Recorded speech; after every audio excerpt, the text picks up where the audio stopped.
Hey folks, Valentin the Mad here, and today we'll be looking at Wreckfest 2. In many ways what we have here visually is very similar to the first game, so I will do a rundown of what we have, what was added, and some suggestions. Let's get right into it. We begin with Deformation. It seems to be very close to what we have in the first game, so you will have soft body physics, deformation at the point of impact, which will deliver cool results. But at times it also won't look entirely right, so once again, much like the first game. And I will say that is a disappointment.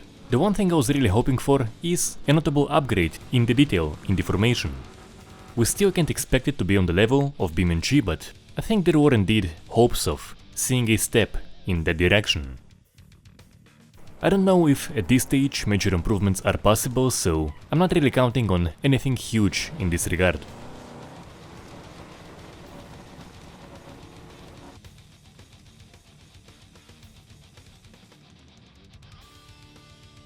As in the previous game, you will have a whole bunch of parts that can break off or dangle and then break off.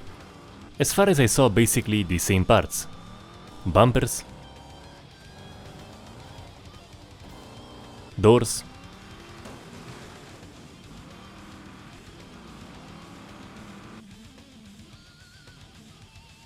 hoods,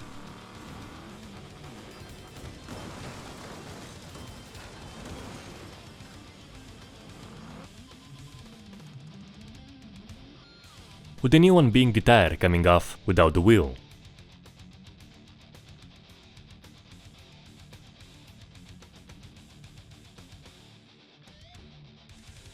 But it does seem like there will be less mess on the track even compared to the first game. Maybe some things get destroyed without leaving remains.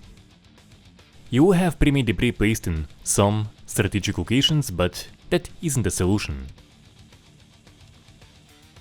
Much like in the first game, you will have scratches, but at the moment I'm making this, you won't have dust accumulate.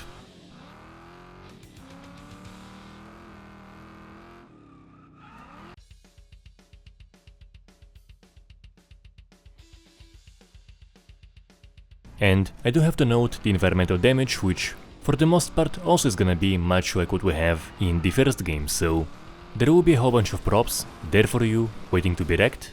Some will be entirely static, but there are some nice enhancements, like responding poles, piles of rocks responding,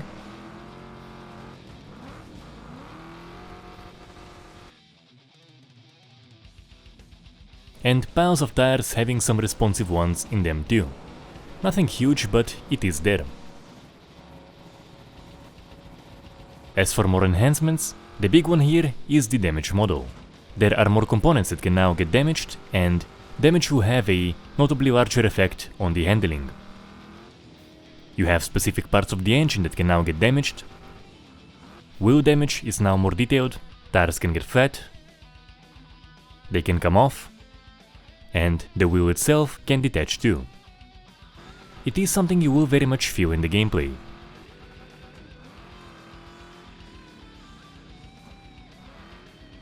Another very cool one is the engine sounds.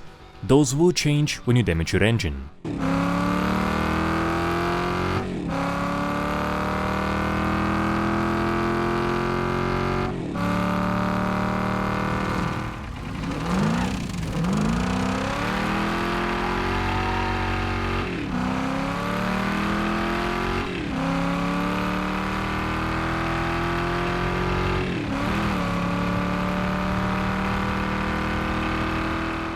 A way to support the channel is the Bila Koninka artwork store. The art is by my mom, I'm handling the fulfillment, and the featured painting in this video is of a '69 Ford Mustang. The reference for this one is also from the massive 2023 Classic Car Meetup. There was pretty much a stable there among the many cars, with Mustangs of almost every generation, and this one was the coolest there by far. So we have prints of him and of many other cars, more classics, modern ones, motorcycles too, and a lot more.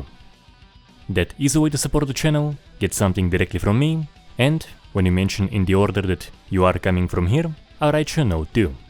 The links are in the description and the pinned comment. Now to the suggestions.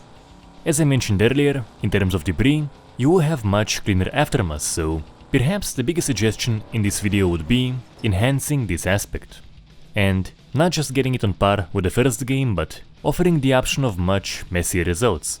So all of those bits you have spawned on the impacts that go right through the ground, it would be great having the option to let some of them remain.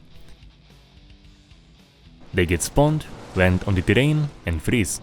And it would be important to have them land only on the terrain, even if it means that they'll go through objects and cars.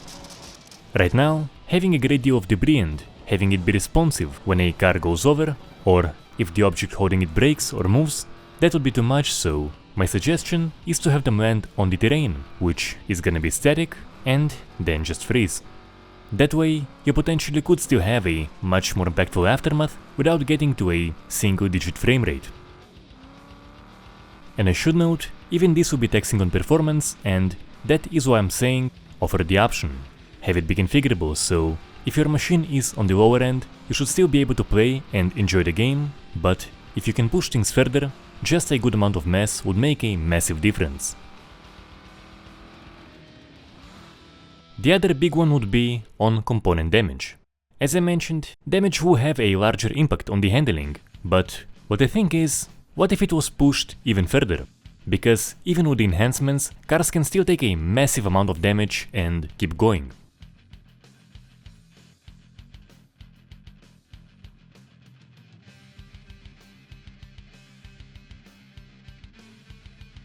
You do have the wrecker option in the damage config for more severe consequences, but that affects the deformation as well, and in my impression, it can deliver exaggerated results.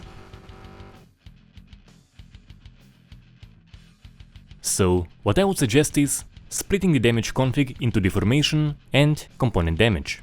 The deformation would be on the visual side and the component damage would be the severity of the consequences you face for the crashes. With a more realistic config on the latter, potentially just one bad crash could turn your car into a new obstacle on the track. And once again, the key idea is to keep it configurable, so if you want a more forgiving experience, you absolutely should be able to have it. Another idea I had, which might be pushing it, is visualizing leaks. Right now we have leaking radiators, so perhaps having that stay in the ground and maybe even expanding it to oil leaks as well. Though if the latter becomes a hazard, it will have to be balanced to not make the experience unplayable. In conclusion, I was hoping for more of an upgrade, visually too. While I'm not sure if deformation improvements are possible, I think that for the very least, properly messy aftermath is something that we could have. I haven't seen any mentions of plans for the respawn side of the game, so if you like the ideas here, do share this video around, initiate discussion, and post your thoughts and suggestions in the comments below as well. I'll be following any updates and I'll see you all next time.